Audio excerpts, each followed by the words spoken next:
అయితే బొడ్డు దగ్గర అనే తర్వాత ఫస్ట్ మనం గమనించాల్సింది ఇక్కడ ముక్కు దగ్గర గమనించాలి. దాన్ని శ్రీకృష్ణ పరమాత్మ కూడా చెప్పాడు, నాసికాగ్రం అన్నాడు. నాసికాగ్రం దృష్టి నిలుపమన్నాడు. అంటే ఆనాపాన సమారాధ్యే భ్రూమధ్యంలో పెట్టమన్నాడు ఆయన. దృష్టి నిలుపమన్నాడు. దృష్టి నిలపడం వేరు, గమనించడం వేరు. ఇక్కడ గమనిస్తున్నాం, దృష్టి నిలబట్ల.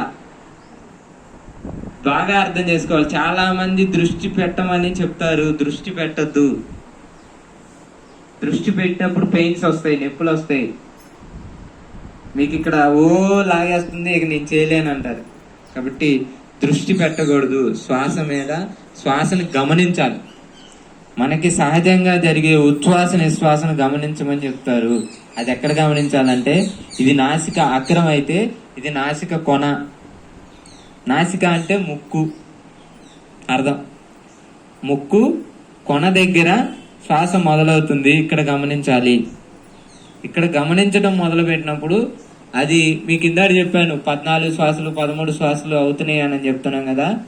ఇక్కడ దాకా వెళ్ళే మొదలైన శ్వాస మన బొడ్డు దాకా వెళ్తుంది గమనించగలిగితే. చాలా మందికి అలా వెళ్ళదు. చాలా మందికి బొడ్డు పై దాకా వెళ్తుంది, కొంతమందికి హృదయం దాకే వెళ్తుంది, కొంతమందికి ఇంకా గొంతు దాకే వెళ్తుంది. ఇవన్నీ కూడా గమనించాలి.